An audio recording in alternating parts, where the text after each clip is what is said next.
Il était une fois, nichée au creux d'un petit village bordé de collines violettes et de forêts profondes, une fillette étrange et lumineuse que l'on appelait Lina. Personne ne savait vraiment d'où elle venait. Un matin de printemps, on l'avait trouvée paisible et endormie dans un panier d'osier posé au bord d'un champ de lavande, enveloppée dans une couverture tissée de fils d'argent. Autour de son cou pendait un pendentif en forme de croissant de lune finement gravé. C'est une femme douce et un peu ronde que les villageois surnommaient Mère Agathe qui la recueillit. Elle la berça, l'entoura de chaleur et l'éleva comme sa propre enfant. Mais Lina n'était pas une enfant ordinaire. Le jour, elle jouait comme les autres, silencieuse mais attentive, curieuse de chaque escargot, chaque pétale, chaque lumière qui tremblait dans les arbres.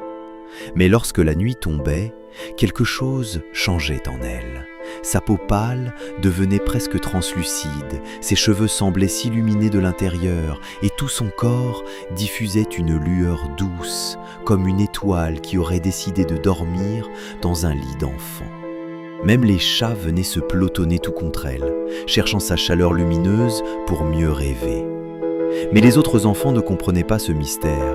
Ils la regardaient avec une gêne qu'ils ne savaient pas nommer, et parfois, avec la cruauté maladroite des petits, ils se moquaient d'elle. Ils disaient qu'elle brillait parce qu'elle était bizarre, qu'elle devait venir d'ailleurs, qu'elle n'était pas comme eux.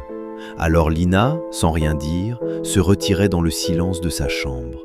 Et chaque soir, avant de s'endormir, elle levait les yeux vers la grande lune blanche, là-haut dans le ciel, et lui murmurait doucement, comme un secret qu'on garde au fond du cœur. « Est-ce que tu me vois ?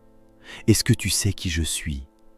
Et puis, un soir, il se passa quelque chose.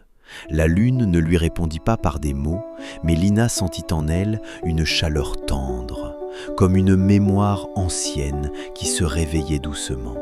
Une certitude silencieuse naquit en elle. Elle comprit qu'elle n'était pas née sur cette terre par hasard. Elle n'était pas une erreur ni un mystère. Elle était la fille de la lune. À partir de cette nuit-là, Lina décida de la rejoindre. Elle se mit à construire, dans le secret et le silence, une échelle. Pas une échelle de bois ordinaire, non, une échelle faite de branches souples ramassées au bord des rivières, de rubans emportés par le vent, de fils d'argent volés à l'aube, de plumes blanches et même de rêves.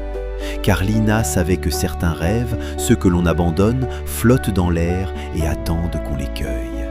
Elle ne savait pas par où commencer. Elle assemblait les éléments comme elle pouvait, tordant les fils, liant les brindilles. Les premières nuits, elle dut tout recommencer. Mais elle ne se découragea pas. Chaque jour, elle avançait un peu.